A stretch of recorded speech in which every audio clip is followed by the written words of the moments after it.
Nunca imaginé que el cumpleaños de mi padre se convertiría en el escenario de una guerra familiar que llevaba años gestándose en silencio. Mi nombre es Rodrigo Mendoza, tengo 35 años y vivo en Valencia desde hace más de una década, lejos del calor sofocante de Sevilla donde creció nuestra familia. Aquel viernes de julio, el termómetro marcaba 40 grados cuando aparqué mi coche alquilado frente a la casa familiar. La fachada blanca con sus macetas de geranios rojos seguía igual que en mis recuerdos. El olor a jazmín del pequeño jardín me transportó instantáneamente a mi infancia, a tardes interminables jugando mientras mi madre preparaba gazpacho en la cocina. Pero yo ya no era ese niño, y la casa ya no era el refugio que recordaba. Respiré hondo antes de tocar el timbre. Hacía 3 años que no pisaba Sevilla. 3 años evitando confrontaciones, llamadas incómodas y preguntas sin respuesta. Mi hermano Carlos abrió la puerta con una sonrisa que no llegaba a sus ojos. «El hijo pródigo ha vuelto», dijo con ese tono que nunca supe interpretar entre broma y reproche. «Papá está en el patio con los tíos». Carlos siempre fue el hijo perfecto. Se quedó en Sevilla, se hizo cargo del negocio familiar de aceitunas. Se casó con Elena, la chica que todos adoraban, y les dio a mis padres 2 nietos que ahora correteaban por la casa. Yo, en cambio, me fui a estudiar a Madrid. Luego encontré trabajo en Valencia y construí mi vida lejos de las expectativas familiares. Un diseñador gráfico que vivía con su novio Miguel no encajaba en el álbum familiar que mi padre mostraba orgulloso a sus amigos. El patio estaba decorado con luces y una pancarta que anunciaba «Feliz 70 cumpleaños, Antonio». Mi padre conversaba animadamente con mis tíos Paco y Ramón, con un vaso de fino en la mano. Al verme, se quedó inmóvil por un segundo antes de acercarse a abrazarme. «Rodri, qué alegría que hayas venido». Su abrazo fue fuerte, sincero, pero había algo de tensión en su voz. Mi madre salió de la cocina secándose las manos en el delantal. Teresa Mendoza, la matriarca que mantenía unida aquí a la familia con mano firme y corazón blando. Sus ojos se llenaron de lágrimas al verme. «Mi niño, por fin estás aquí». Me abrazó como si temiera que fuera a desaparecer de nuevo. La tarde avanzó entre saludos, conversaciones superficiales y recuerdos que todos parecían empeñados en idealizar. Mis primos con sus familias, vecinos que me recordaban de pequeño, amigos de mis padres que preguntaban por mi vida en Valencia, sin realmente querer saber los detalles. Nadie mencionó a Miguel, aunque todos sabían de su existencia. La tensión comenzó a acumularse durante la cena. Mi tío Ramón, tras varios vasos de vino, empezó a hablar de cómo han cambiado los tiempos y cómo antes todo era más normal. Carlos me lanzaba miradas de advertencia cada vez que abría la boca, como temiendo que fuera a montar un escándalo. Fue mi sobrina Lucía, con sus 8 años y su inocencia demoledora, quien encendió la mecha. «Tío Rodri, ¿por qué no has traído a Miguel? Mamá dijo que siempre estáis juntos». El silencio cayó sobre la mesa como una losa. Mi padre se tensó visiblemente y mi madre fingió estar muy ocupada sirviendo más ensalada. «Miguel tenía trabajo, cariño», respondí con una sonrisa forzada. «Pero te manda muchos besos». «¿Por qué no hablamos de otra cosa, Lou?», intervino Carlos rápidamente. «No, ¿por qué no hablamos de esto de una vez?», dije sorprendiéndome a mí mismo.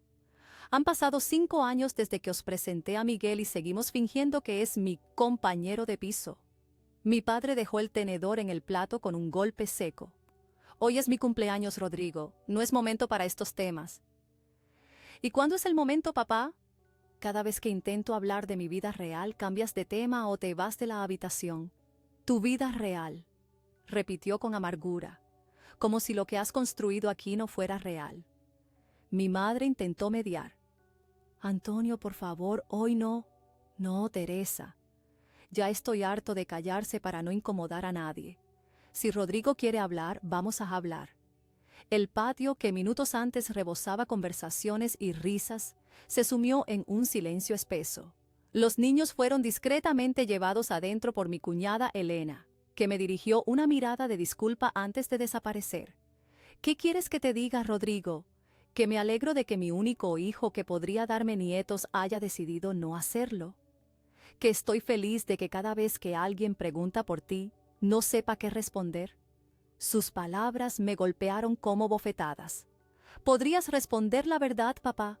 Que soy diseñador gráfico, que vivo en Valencia, que tengo una pareja a la que quiero y que se llama Miguel. ¿Y luego qué? Espera que la gente lo entienda. En mis tiempos. Ya no son tus tiempos, Antonio. Interrumpió mi madre con una firmeza que me sorprendió. Y nuestro hijo merece ser feliz, sea como sea. Mi padre la miró con incredulidad. Era la primera vez que mi madre tomaba partido abiertamente. Tú también, Teresa, después de todo lo que hemos construido, de los valores que hemos defendido, el único valor que importa es el amor, respondió ella. Y si no puedes aceptar a tu hijo tal como es, quizás eres tú quien ha olvidado los verdaderos valores de esta familia. La fiesta de cumpleaños se había convertido en un campo de batalla donde décadas de silencios y reproches finalmente encontraban voz. Miré alrededor, las caras incómodas, los ojos que evitaban los míos, las manos nerviosas jugueteando con servilletas. Este era el momento que tanto había temido y al mismo tiempo el que necesitábamos para dejar de fingir. Mi tío Paco, siempre mediador, intentó calmar las aguas.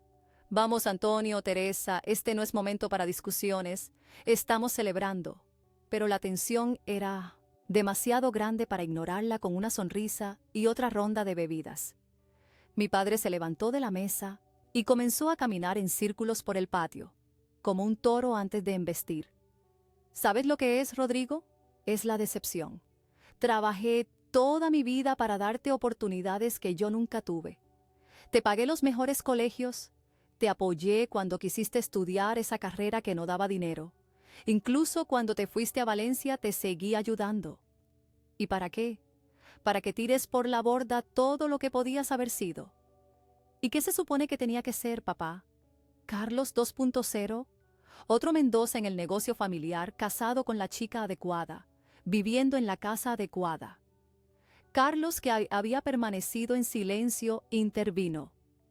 No me metas en esto, Rodri. Cada uno ha elegido su camino. Exacto, respondí. Yo elegí mi camino y soy feliz, papá. Tengo un trabajo que me apasiona, amigos que me aceptan, un hombre que me quiere. ¿No es eso lo que cualquier padre desearía para su hijo? Mi padre se detuvo y me miró con ojos cansados. Por un momento vi más allá de su rabia, hasta ese lugar donde escondía su miedo, su confusión, su incapacidad para entender un mundo que había cambiado demasiado rápido para él. No puedo fingir que lo entiendo, Rodrigo. No puedo. No te pido que lo entiendas, solo que lo respetes. Que respetes mis decisiones como yo he respetado las tuyas, aunque no siempre estuviera de acuerdo. Un silencio denso se instaló entre nosotros. Mi madre, con lágrimas contenidas, se acercó a mi padre y le puso una mano en el hombro. Era un gesto simple pero cargado de historia. 50 años juntos, superando dificultades, adaptándose, cediendo.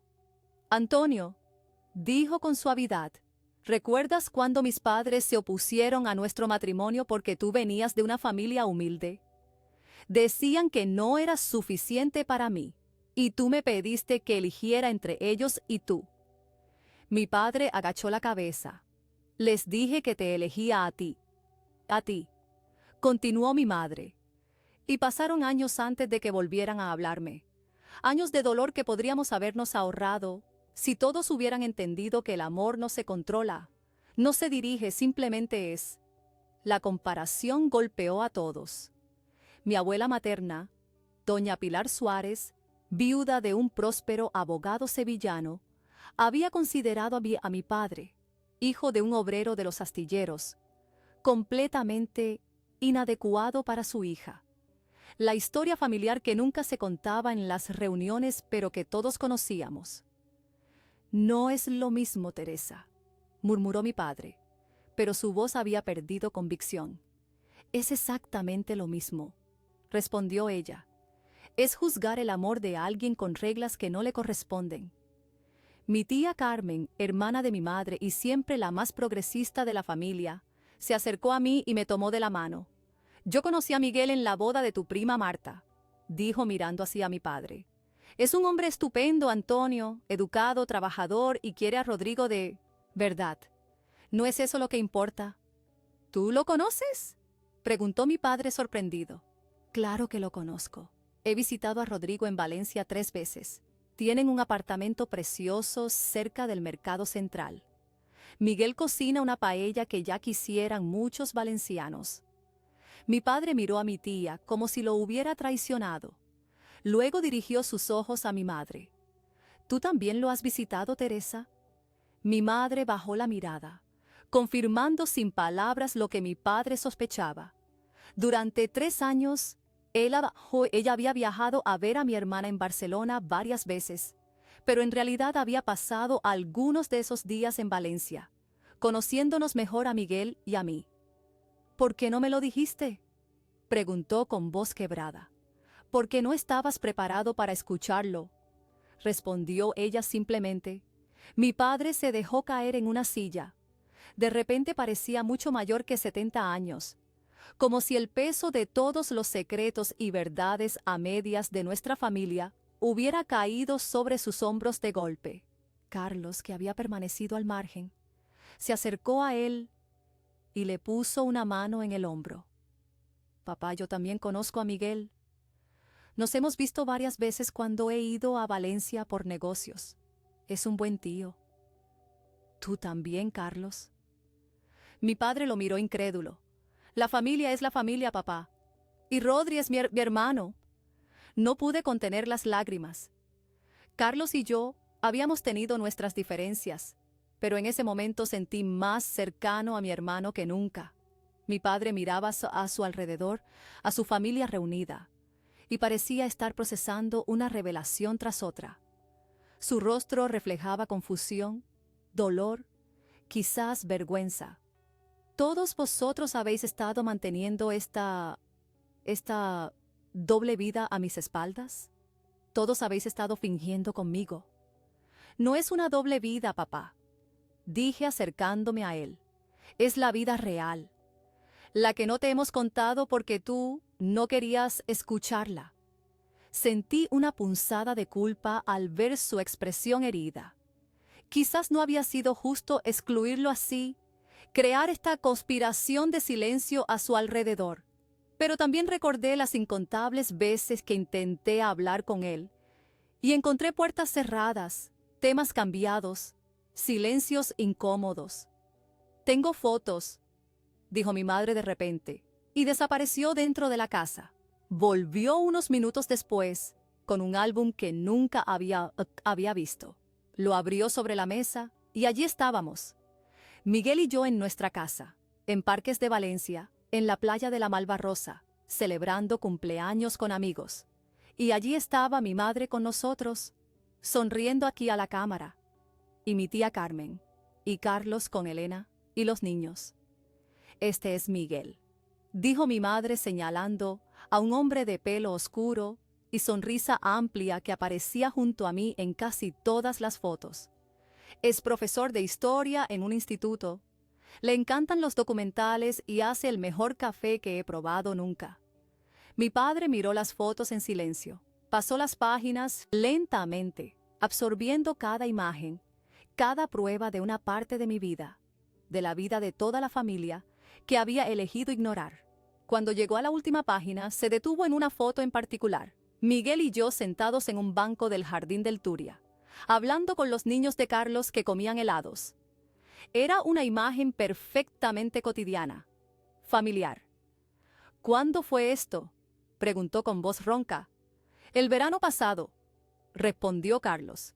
«Llevamos a los niños a Valencia una semana. Lo pasamos genial en el Oceanographic». Mi padre cerró el álbum despacio. Cuando levantó la mirada, Sus ojos estaban llenos de algo que no pude identificar inmediatamente. No era rabia, no era decepción. Quizás era simplemente rendición. «Quiero estar solo un rato», dijo mi padre levantándose de la mesa. Caminó hacia el pequeño huerto trasero, ese rincón de la casa donde cultivaba sus tomates y pimientos, con una dedicación casi religiosa. Mi madre hizo ademán de seguirlo, pero mi tía Carmen la detuvo con suavidad. «Déjalo, Teresa. Necesita procesarlo todo». Nos quedamos en silencio sentados alrededor de la mesa donde el pastel de cumpleaños esperaba, olvidado. La noche sevillana era cálida y el aroma de las flores de azahar flotaba en el aire, contrastando con la pesadez que sentíamos. «Lo siento», dije finalmente. No quería arruinar la fiesta. Mi madre negó con la cabeza. «No has arruinado nada, hijo. Esto tenía que pasar tarde o temprano». «Quizás debería irme», sugerí. «Ni se te ocurra», respondió Carlos con firmeza. «Ya es hora de dejar de huir, los dos. Tú de papá y él de la realidad». Elena, mi cuñada, que había regresado al patio, asintió. «Los niños preguntan por su abuelo. Les he dicho que necesitaba tomar aire porque hace mucho calor». «¿Podrías traerlos de vuelta?», preguntó mi madre. «Quizás es lo que necesitamos ahora mismo. Un poco de inocencia». Mientras Elena iba a buscar a los niños, mi tío Paco se acercó y me puso una mano en el hombro. «Tu padre es un buen hombre, Rodri. Terco como una mula, pero con un corazón enorme. Dale tiempo». «Llevo dándole tiempo 5 años, tío. Y él lleva 70 años viviendo en un mundo que le enseñó ciertas reglas. No es fácil desaprender toda una vida». Los niños volvieron corriendo, ajenos al drama familiar.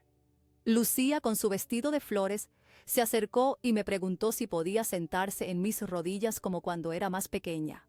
La levanté y sentí su pequeño cuerpo cálido contra el mío. Un recordatorio de que la vida seguía, de que había amor más allá del conflicto. «¿Dónde está el abuelo?», preguntó Marcos, el hijo menor de Carlos, mientras mordisqueaba una aceituna. «Ha ido a ver sus tomates», respondió mi madre con una sonrisa forzada. «¿Puedo ir con él? Quiero ver si ya están rojos». Todos intercambiamos miradas. Fue Carlos quien finalmente asintió. «Ve, pero no lo molestes si está pensando, ¿vale?». Marcos salió corriendo hacia el huerto. Desde donde estábamos, podíamos ver la figura encorvada de mi padre entre las plantas. El niño se acercó a él cautelosamente. Luego le tiró de la manga. Vi cómo mi padre se agachaba para hablar con él. «Parece que tiene mejor compañía que cualquiera de nosotros ahora mismo», comentó mi tía Carmen. Elena comenzó a cortar el pastel, intentando devolver algo de normalidad a la velada. Repartió platos y los niños, excepto Marcos, que seguía con mi padre, se concentraron en el dulce. Pasó casi media hora antes de que mi padre regresara, con Marcos de la mano. El niño llevaba un tomate pequeño pero perfectamente rojo. «El abuelo dice que es el primero de la temporada y que puedo comérmelo yo», anunció orgulloso. Mi padre se sentó en su silla evitando mirarme directamente. Aceptó un trozo de pastel y comenzó a comerlo en silencio. Todos seguimos su ejemplo, hablando de cosas triviales, como si la tormenta emocional de antes no hubiera ocurrido. Cuando terminamos el postre, mi padre finalmente habló. «Rodrigo, ¿podemos hablar? A solas». Me levanté notando cómo todos contenían la respiración. Seguí a mi padre hasta el salón, esa habitación donde tantas nochebuenas y celebraciones familiares habían transcurrido. Las fotos en las paredes contaban la historia oficial de la familia Mendoza. Bodas, bautizos, comuniones, graduaciones. Una narrativa perfectamente convencional que ahora se tambaleaba. Mi padre se sentó en su sillón favorito y yo me senté frente a él, en el sofá donde de niño me escondía para leer cómics. «Marcos me ha preguntado por qué estaba triste», comenzó mi padre. «Le he dicho que a veces los mayores nos enfadamos por tonterías y luego nos cuesta reconocerlo». No respondí, esperando a que continuara. No sé si puedo cambiar, Rodrigo. Tengo 70 años y hay cosas que me cuesta entender. Pero eso no significa que no te quiera. Lo sé, papá. No, no lo sabes. Porque yo no he sabido demostrártelo. Cuando te fuiste, cuando empezaste a distanciarte, me dije que era una fase que volverías. Luego, cuando me hablaste de tu situación, pensé que si lo ignoraba desaparecería. No es una situación con papá. Es mi vida. Es quien soy. Asintió lentamente. Ya lo sé. Me ha costado aceptarlo, pero lo sé. Hubo un largo silencio entre nosotros. A través de la ventana abierta llegaban las voces de la familia en el patio. El sonido de Lucía intentando convencer a su abuela para que le diera otro trozo de tarta. Tu madre me ha dicho algo esta noche que me ha hecho pensar. Continuó mi padre. Me ha recordado cómo mis propios padres estuvieron 3 años sin hablarme por casarme con ella. Mi padre decía que estaba cometiendo un error, que una chica de buena familia nunca respetaría a un hombre como yo. Nunca había oído esta parte de la historia familiar. Mi padre rara vez hablaba de sus padres fallecidos antes de que yo naciera. ¿Y qué pasó? Comenté. ¿Naciste tú? Sonrió levemente. Mi padre vino al hospital a conocerte, no me dijo nada, solo miró tu carita arrugada y se echó a llorar. Luego abrazó a tu madre y le pidió perdón. 3 años de silencio rotos por un bebé de 3 kilos. Sentí un nudo en la garganta. No quiero esperar a que tengas un hijo para reconciliarme contigo, Rodrigo. No quiero perderme más tiempo de tu vida. Yo tampoco quiero eso, papá. Se inclinó hacia adelante, las manos entrelazadas, los nudillos blancos por la tensión. Miguel es bueno contigo. El mejor, papá. Es paciente, inteligente, me hace reír. Me cuida cuando estoy enfermo y me aguanta cuando estoy insoportable. Mi padre esbozó una sonrisa triste. ¿Como tu madre conmigo, entonces? Algo así. Otro silencio, más cómodo esta vez. No te prometo que vaya a ser fácil, dijo finalmente. Tengo muchas preguntas, muchos miedos, pero quiero intentarlo. Es todo lo que pido. Se levantó y yo también lo hice. Nos miramos un momento, midiéndonos, reconociéndonos. Luego dio un paso adelante y me abrazó. Un abrazo torpe al principio, luego más firme, más real. Tu madre dice que cocina bien, murmuró contra mi hombro. Mejor que tú, seguro, respondí con una pequeña risa. Se separó y me miró a los ojos. Eso habrá que verlo. Nadie hace un gazpacho mejor que yo. Es un desafío. Podría hacerlo si alguna vez, si él quisiera venir aquí, o si nosotros fuéramos a Valencia. La sugerencia, tentativa y frágil, flotó entre nosotros como una promesa. Le encantaría conocerte, papá, a ti y a toda la familia. Volvimos al patio donde todos esperaban, las caras tensas de anticipación. Mi madre se levantó inmediatamente. ¿Todo bien? Pus, preguntó mirándome a mí y luego a mi padre. Mi padre asintió. Todo en orden, Teresa. Nuestro hijo nos había invitado a Valencia. La sonrisa de mi madre iluminó la noche. Eso es maravilloso. Podríamos ir en octubre, hace buen tiempo y además... Un momento, la interrumpió mi padre. Primero tengo que recuperar a mi hijo y conocer a su pareja, pasito a pasito. Miguel, papá, se llama Miguel. Miguel, repitió, como probando el nombre. Bien. La tensión en el patio comenzó a disolverse. Mi tío Paco propuso un brindis por el cumpleaños de mi padre y por la familia. Las copas se alzaron y por primera vez en la noche sentí que podía respirar plenamente. Más tarde, cuando la mayoría de los invitados habían marchado y solo quedaba la familia cercana, mi sobrina Lucía se acercó y me preguntó, ¿entonces Miguel vendrá la próxima vez? Miré a mi padre, que sostenía a Marcos dormido en sus brazos. Nuestros ojos se encontraron y él asintió levemente. Sí, cariño, respondí. La próxima vez Miguel vendrá conmigo. Esa noche, en mi antigua habitación, envié un mensaje a Miguel contándole todo lo sucedido. Su respuesta fue simple: estoy orgulloso de ti y tengo ganas de conocer a tu familia, toda tu familia. Me dormí pensando en los tomates del huerto de mi padre, en cómo crecían lentamente, madurando a su ritmo bajo el sol de Sevilla. Algunas cosas no se pueden apresurar, pero con paciencia y cuidado, eventualmente dan fruto. 3 meses después de aquella noche de confesiones, me encontraba de nuevo en el aeropuerto de Valencia esperando a tía Miguel. Él salía de trabajar directamente al aeropuerto y llegaría con el tiempo justo para nuestro vuelo a Sevilla. Yo había estado toda la semana con un nudo en el estómago, alternando entre la esperanza y el miedo. El último trimestre había traído cambios que jamás hubiera imaginado. Mi padre y yo hablábamos por teléfono cada domingo. Conversaciones incómodas al principio que fueron ganando fluidez con el tiempo. Preguntaba por mi trabajo, por el tiempo en Valencia y eventualmente por Miguel. Pequeñas preguntas tentativas. ¿Qué enseñaba exactamente? Si le gustaba su instituto, si había nacido en Valencia. Fragmentos de curiosidad que yo atesoraba como pequeñas victorias. Perdón por el retraso. La voz de Miguel me sacó de mis pensamientos. Llegó con el pelo aún húmedo de la ducha rápida que se había dado después de sus clases, la mochila colgada al hombro y esa sonrisa que siempre me desarmaba. ¿Estás nervioso, dijo mientras caminábamos hacia la puerta de embarque. ¿Tanto se nota?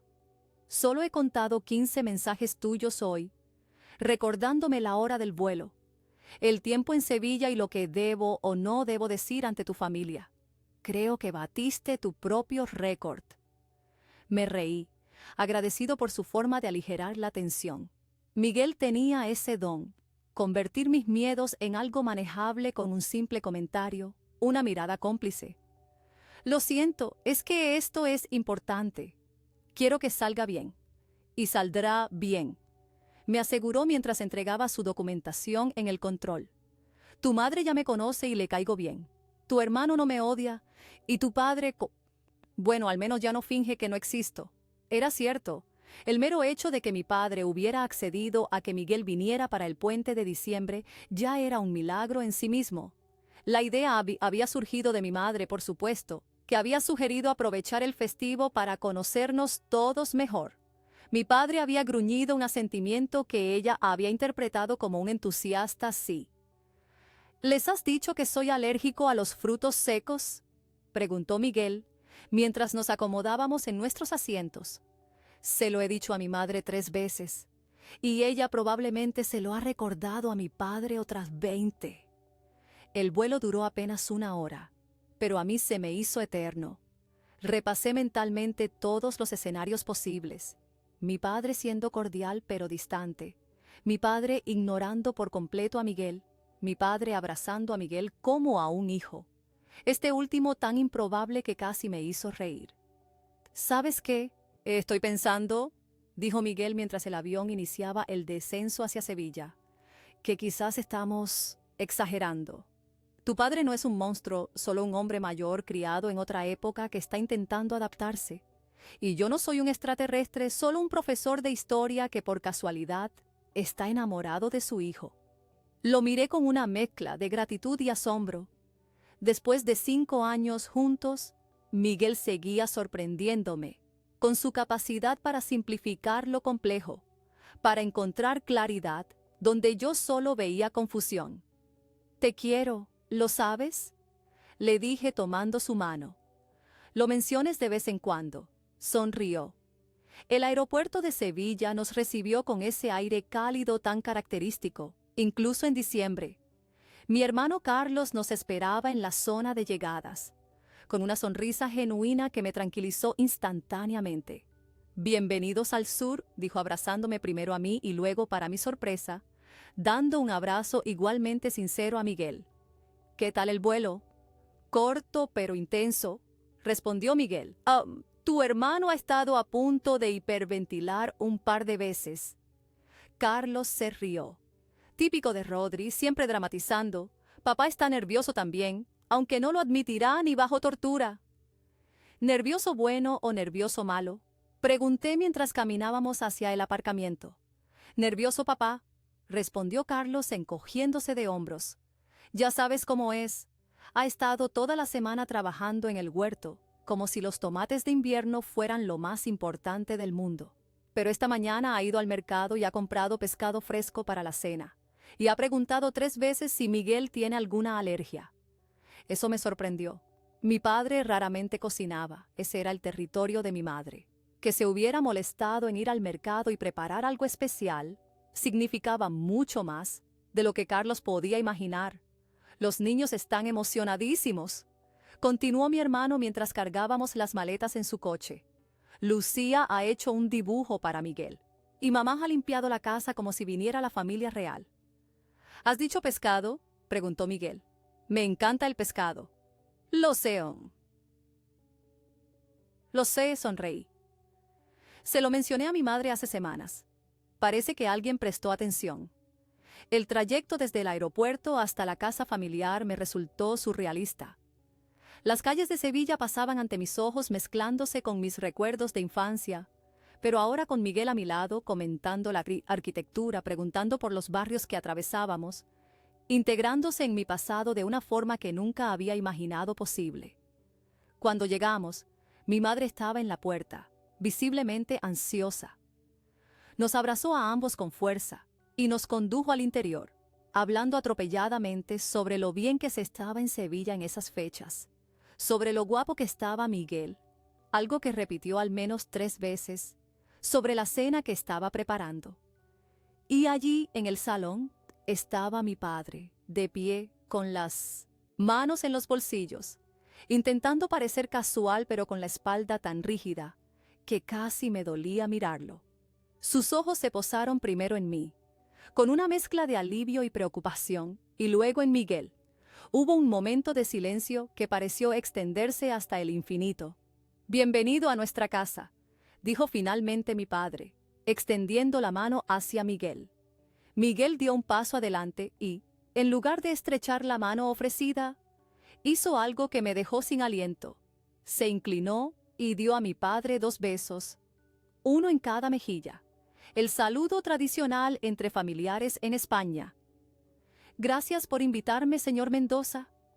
Rodrigo me había hablado mucho de usted. La expresión de sorpresa de mi padre duró solo un instante antes de que su rostro se suavizara ligeramente. Antonio, dijo. Puedes llamarme Antonio. No era un abrazo efusivo ni una declaración de aceptación total, pero era un comienzo. Y en ese momento, mientras veía a mi padre y a Miguel intercambiar esas primeras palabras incómodas pero honestas, sentí que el nudo que había llevado en el estómago durante meses comenzaba, muy lentamente, a aflojarse. La mesa estaba puesta con el mantel de las ocasiones especiales, ese que mi madre guardaba para Navidad y cumpleaños importantes. Los platos de cerámica sevillana que habían pertenecido a mi abuela brillaban bajo la luz de la lámpara del comedor. Mi madre se había esmerado, eso estaba claro. ¿Necesitas ayuda?, preguntó Miguel entrando en la cocina donde mi madre daba los últimos toques a la cena. Oh, no te preocupes, cariño, respondió ella. Pero Miguel ya se había lavado las manos y estaba junto a ella preguntando qué podía hacer. Los observé desde la puerta.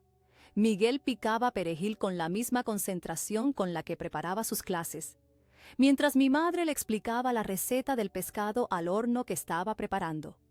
Parecían cómodos juntos, como si llevaran años conociéndose en lugar de haberse visto solo 3 o 4 veces antes. Mi padre apareció a mi lado, sosteniendo una botella de vino blanco. ¿Es buen momento para abrir esto?, preguntó, más a mí que a ellos. Perfecto, respondió Miguel girándose con una sonrisa. El pescado está casi listo. Mi padre asintió y comenzó a abrir la botella. Sus movimientos eran precisos, medidos, como si estuviera realizando una operación delicada. Reconocí esa actitud. Era la misma que adoptaba cuando estaba nervioso, pero intentaba ocultarlo. Miguel es profesor de historia, dije para romper el silencio. Especializado en historia medieval. ¿Ah? ¿Sí? Mi padre pareció genuinamente interesado. La Sevilla medieval era un centro cultural importante. La Giralda se construyó en esa época, en el siglo XII como alminar de la mezquita, asintió Miguel. Y luego se adaptó como campanario cuando la mezquita se convirtió en catedral. Es un ejemplo fascinante de la superposición cultural en la península. Por primera vez vi a mi padre mirar a Miguel con algo más que cortesía obligada. El brillo en sus ojos revelaba auténtico interés.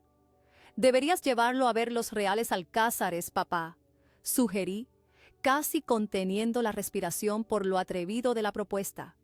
«¿Nadie conoce las historias de esos muros mejor que tú?» Mi padre siempre había sido un apasionado de la historia local. Aunque su trabajo en el negocio familiar de aceitunas nunca tuvo nada que ver con ello. «Podríamos ir mañana si os apetece», respondió con una cautela que no ocultaba del todo su entusiasmo. La cena transcurrió mejor de lo que hubiera podido imaginar. Carlos y Elena llegaron con los niños, que corrieron a saludar a Miguel como si fuera un viejo amigo. Lucía le entregó orgullosa el dibujo que había hecho, una representación colorida de lo que parecía ser Valencia, con naranjos y el mar dibujado en un intenso azul. «Es precioso», dijo Miguel, genuinamente emocionado. «Lo colgaré en mi clase». «¿De verdad?». Los ojos de Lucía se agrandaron. «Por supuesto. Mis alumnos tienen que saber que tengo una artista en la familia». La palabra familia flotó en el aire por un momento. Vi cómo mi padre la registraba, cómo su expresión se tensaba ligeramente antes de volver a concentrarse en servir el vino. Durante la cena, la conversación fluyó con sorprendente facilidad. Miguel habló de su trabajo, de sus estudiantes, de un proyecto de investigación sobre manuscritos mozárabes que estaba desarrollando. Mi padre escuchaba con atención, haciendo preguntas ocasionales que revelaban un interés real. «¿Y cómo os conocisteis?», preguntó de repente mi padre, dejando su copa sobre la mesa. La pregunta cayó como una piedra en un estanque tranquilo. Todos dejaron de comer por un instante. Mi madre lanzó una mirada preocupada hacia mi padre, pero él mantuvo los ojos fijos en nosotros, esperando una respuesta. «En una exposición sobre Al-Andalus en el Museo de Bellas Artes de Valencia», respondió Miguel con naturalidad. «Yo estaba haciendo de guía voluntario y Rodrigo vino con un grupo de compañeros de trabajo.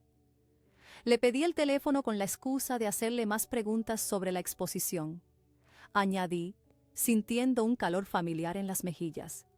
«Creo que fue la excusa más obvia de la historia». «Totalmente», confirmó Miguel riendo. «Pero funcionó». Para mi sorpresa, mi padre también sonrió levemente. «Yo conocí a Teresa en una verbena. Le pisé los pies 3 veces mientras bailábamos y aún así me dio su número». «4 veces», corrigió mi madre con un brillo travieso en los ojos. «Y te lo di porque me diste pena». Todos reímos, y por un momento fuimos simplemente una familia compartiendo anécdotas durante la cena. No la familia con el hijo gay o el padre tradicional, sino solo personas que se querían a pesar de sus diferencias. Después del postre, un delicioso tocino de cielo que mi madre había preparado sabiendo que era uno de los favoritos de Miguel, nos trasladamos al salón para tomar café. Los niños se habían quedado dormidos en el sofá, agotados por la excitación del día. «Miguel», dijo mi padre mientras mi madre servía el café, «Rodrigo mencionó que disfrutas del flamenco». Miguel asintió. «Me fascina. La profundidad emocional, la técnica, es una de las cosas que más me atraen de Andalucía». Mi padre se levantó y fue hasta un viejo mueble donde guardaba sus discos de vinilo. Regresó con uno en particular, su cubierta desgastada por los años. «Este es Camarón de la Isla, la leyenda del tiempo», dijo mostrándoselo a Miguel. «Para mí, el mejor álbum de flamenco jamás grabado». «Un clásico», coincidió Miguel, «revolucionario para su época». Mi padre asintió, complacido, y puso el disco en el viejo tocadiscos. Los primeros acordes de guitarra llenaron la habitación. seguidos por esa voz desgarradora que había sido la banda sonora de tantas tardes de mi infancia. Observé a mi padre cerrar los ojos brevemente, dejándose llevar por la música. Cuando los abrió, miró a Miguel con una expresión que no supe interpretar del todo. ¿Sabes?, dijo en voz baja, casi como si estuviera hablando consigo mismo. Durante mucho tiempo pensé que lo más importante era mantener las tradiciones, hacer las cosas como siempre se habían hecho. Pero luego escuché este disco por primera vez. Camarón tomó algo tan tradicional como el flamenco y lo transformó en algo nuevo, algo suyo. Y al principio mucha gente lo criticó, decían que estaba destruyendo el flamenco. Ahora todos reconocen que lo que hizo fue darle nueva vida. El silencio que siguió a sus palabras estaba cargado de significado. No era una aceptación explícita, no era un «estoy de acuerdo con tu forma de vida», pero en el contexto de mi padre era una declaración profunda. A veces, continuó mirando el viejo disco girar, lo nuevo da miedo precisamente porque desafía lo que creemos saber, pero eso no significa que sea malo. Mi madre, sentada junto a él, le tomó la mano y la apretó suavemente. Vi cómo sus dedos se entrelazaban, cómo compartían ese pequeño gesto de complicidad que habían perfeccionado a lo largo de décadas juntos. ¿Te gusta el gazpacho, Miguel?, preguntó mi padre, cambiando aparentemente de tema. Me encanta, respondió Miguel, siguiéndole la corriente, aunque debo confesar que siempre he tenido problemas para conseguir la textura perfecta. Mañana te enseñaré, dijo mi padre con una seriedad que casi me hizo sonreír. El secreto está en el pan y en el tiempo que dejas reposar las verduras. La mayoría de la gente se precipita. Me encantaría aprender, respondió Miguel con sinceridad. Mientras la música de Camarón continuaba flotando en el aire, vi a mi padre asentir satisfecho, como si acabara de resolver un problema particularmente complejo. No era una solución completa, por supuesto. Sabía que aún habría momentos incómodos, preguntas difíciles, ajustes necesarios. Pero esa noche, viendo a mi padre compartir su música y prometer compartir sus recetas con el hombre que yo amaba, sentí que algo fundamental había cambiado. Carlos, que había estado observando la escena en silencio, me miró y levantó ligeramente su copa en un brindis silencioso. Su sonrisa me decía todo lo que necesitaba saber. Esto era un comienzo, y era bueno. Más tarde, cuando todos se habían ido a dormir y Miguel y yo nos preparábamos para acostarnos en mi antigua habitación, algo que jamás hubiera imaginado posible meses atrás, él me abrazó por detrás mientras yo miraba por la ventana el patio iluminado por la luna. Tu padre es un buen hombre, dijo suavemente. Complicado, pero bueno. Lo sé, respondí. Siempre lo ha sido. Solo que a veces lo olvida. No es fácil para él. Está reescribiendo toda su visión del mundo. Me giré para mirarlo. ¿Desde cuándo lo defiendes tanto? Miguel sonrió. Desde que vi cómo te mira. Con orgullo, Rodri. A pesar de todo, está orgulloso de ti. Esa noche dormí mejor de lo que había dormido en Sevilla en años, con el sonido lejano de la ciudad arrullándome y el calor de Miguel a mi lado, en la misma cama donde una vez había soñado con encontrar a alguien como él. La mañana siguiente, amaneció con ese sol de invierno andaluz, brillante pero sin el calor abrasador del verano. Mi padre ya estaba en la cocina cuando bajamos, cortando tomates y pimientos con la precisión de un cirujano. Una tabla de madera, un cuchillo bien afilado y verduras frescas del mercado. Las herramientas básicas para el ritual del gazpacho. Buenos días, saludó sin levantar la vista de su tarea. El pan ya está remojando desde anoche. Miguel se acercó inmediatamente, observando el proceso con genuino interés. ¿Puedo ayudar en algo? Mi padre le entregó un cuchillo y le indicó cómo quería que picara los pepinos. Yo me quedé en el umbral de la cocina, presenciando una escena que semanas atrás habría considerado imposible. Mi padre y Miguel, hombro con hombro, preparando juntos el plato más emblemático de nuestra familia. El gazpacho de los Mendoza tiene 3 generaciones, explicaba mi padre mientras trabajaban. Mi abuela le enseñó a mi madre, ella me enseñó a mí, y ahora se detuvo, como si de repente fuera consciente de lo que estaba a punto de decir, de la línea que estaba a punto de cruzar. Y ahora tú me lo enseñas a mí, completó Miguel con naturalidad, salvando el momento. Es un honor formar parte de esa tradición. Mi padre asintió, agradecido por el puente que Miguel había tendido sobre ese abismo de palabras no dichas.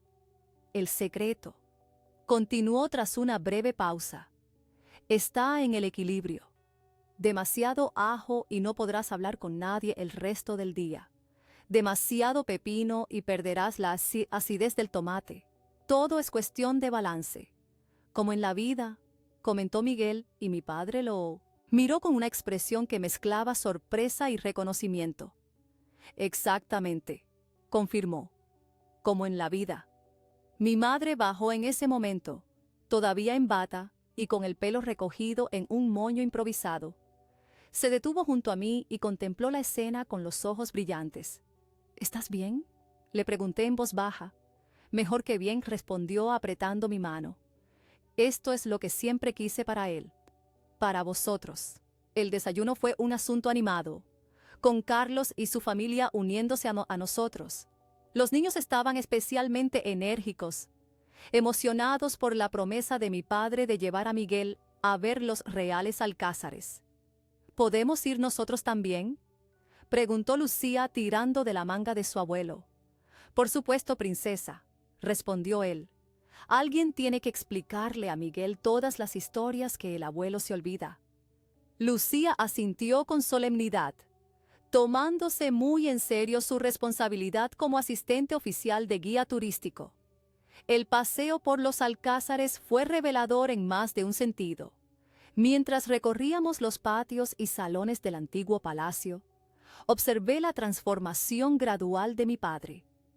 Al principio caminaba con cierta rigidez, manteniendo una distancia prudencial de Miguel. Pero a medida que se adentraba en las explicaciones históricas, su pasión por el tema fue derribando barreras.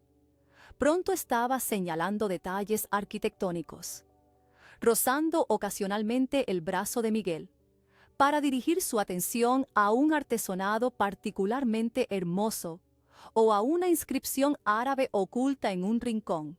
Miguel, por su parte, se mostró como el profesor que era, haciendo preguntas perspicaces, añadiendo contexto histórico más amplio, estableciendo conexiones con otros monumentos de Al-Ándalus. Vi el respeto crecer en los ojos de mi padre, el reconocimiento de que estaba tratando con alguien que compartía su amor por la historia, que valoraba lo mismo que él. En un momento dado, mientras contemplábamos el patio de las doncellas, mi padre se dirigió a Miguel con una pregunta sobre la influencia bizantina en la arquitectura islámica de la península. Fue una consulta genuina de un aficionado a un experto, un reconocimiento implícito del valor intelectual de Miguel. Y cuando Miguel respondió con entusiasmo pero sin pedantería, explicando con claridad pero sin condescendencia, vi a mi padre asentir con aprobación. «Debes ser un profesor excelente», comentó. «Tus alumnos tienen suerte». La sonrisa de Miguel ante ese cumplido iluminó el patio entero. De regreso a casa, mi padre insistió en que paráramos en una pequeña taberna que conocía, donde, según él, servían las mejores tapas de la ciudad. El local estaba lleno, con ese bullicio típico sevillano, donde las conversaciones se entremezclan con el tintineo de vasos y el ocasional taconeo de alguien que se arranca por sevillanas en un rincón. «Antonio», saludó efusivamente el dueño al vernos entrar. «¿Cuánto tiempo sin verte por...?» «Aquí, Manolo», respondió mi padre con una amplia sonrisa. «Te traigo a la familia, mi hijo Rodrigo, que ya conoces, y su...» Hubo una brevísima pausa casi imperceptible para quien no estuviera prestando atención. «Su pareja, Miguel», completó mi padre con una naturalidad que me dejó sin palabras. Manolo estrechó la mano de Miguel sin el menor atisbo de sorpresa o incomodidad. Cualquier familia de Antonio es bienvenida aquí. ¿Qué os pongo? Mientras Manolo se alejaba para preparar nuestro pedido, miré a mi padre con una mezcla de asombro y gratitud. Él se encogió ligeramente de hombros, como restando importancia al momento que para mí había sido monumental. «Es un buen sitio», comentó simplemente. Quería que Miguel lo conociera. La tarde transcurrió entre risas, conversaciones y pequeños descubrimientos mutuos. Mi padre y Miguel descubrieron que compartían afición por los documentales históricos y una aversión similar a los reality shows. Carlos y yo nos maravillábamos silenciosamente ante la facilidad con que Miguel se había integrado en la dinámica familiar, como si siempre hubiera formado parte de ella. Esa noche, tras la cena, mi madre propuso jugar a las cartas, una tradición familiar de los domingos que yo había olvidado. Mientras repartía la baraja, observé a mi familia reunida alrededor de la mesa, mi madre con su perpetua energía, mi padre relajado como hacía tiempo que no lo veía, Carlos haciendo bromas, Elena arrullando al pequeño Marcos que se había quedado dormido en sus brazos, Lucía aprendiendo a jugar sentada en las rodillas de Miguel. «Estás muy callado», me susurró Miguel cuando los demás estaban concentrados discutiendo una jugada. «Solo guardando este momento», respondí. Él asintió, comprendiendo sin necesidad de más explicaciones. El último día de nuestra visita llegó demasiado pronto. Mientras preparábamos las maletas, mi madre entró en la habitación con un paquete envuelto en papel de estraza. «Para vosotros», dijo entregándoselo a Miguel. «Un poco de Sevilla para vuestra casa en Valencia». Miguel desenvolvió el paquete con cuidado. Era un cuadro pequeño, una acuarela del patio de los Naranjos que mi madre había pintado años atrás. «Es precioso, Teresa», dijo visiblemente emocionado. «Gracias». «Hay algo más», añadió ella señalando el fondo del paquete. Debajo del cuadro había un sobre. Miguel me lo pasó y yo lo abrí con curiosidad. Dentro encontré 2 billetes de AVE. «Son para Semana Santa», explicó mi madre.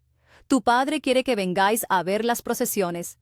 Dice que Miguel no puede considerarse un verdadero conocedor de la cultura andaluza, sin haber experimentado la Semana Santa sevillana». Me quedé sin palabras. No era solo una invitación, era una declaración. Queríamos que volvierais. Formáis parte de esto. Hay un lugar para vosotros aquí. En el aeropuerto, las despedidas fueron menos tensas que los saludos iniciales. Mi madre abrazó a Miguel con la familiaridad de quien ya lo considera parte de la familia.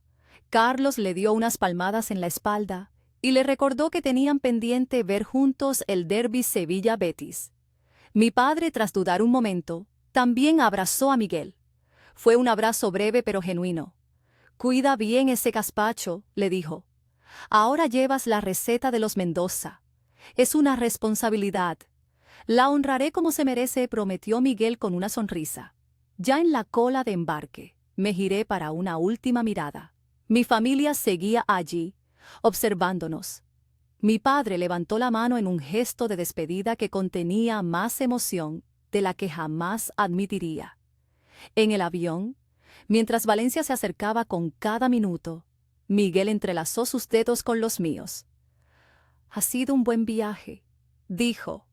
«El mejor», coincidí. «Tu familia es maravillosa, Rodri. Complicada, ruidosa y a veces exasperante, pero maravillosa».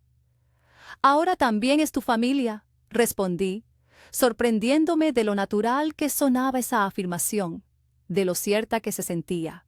Miguel apoyó la cabeza en mi hombro y cerró los ojos. «Lo sé», dijo suavemente. «Lo sé». Mientras el avión atravesaba un mar de nubes, pensé en los puentes que habíamos construido esos días, en las grietas que habíamos comenzado a reparar.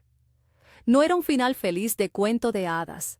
La vida real rara vez ofrece esos desenlaces perfectos. Era más bien un nuevo comienzo, con sus propias complejidades y desafíos. pero también con una honestidad y una apertura que antes no existían. Miré por la ventanilla y vi cómo Sevilla se alejaba bajo nosotros, pero ya no sentía que estaba dejando algo atrás. Por primera vez en mucho tiempo, sentía que estaba llevando mi ciudad, mi historia, mi familia conmigo, y junto a Miguel, construyendo algo nuevo a partir de todos esos cimientos antiguos.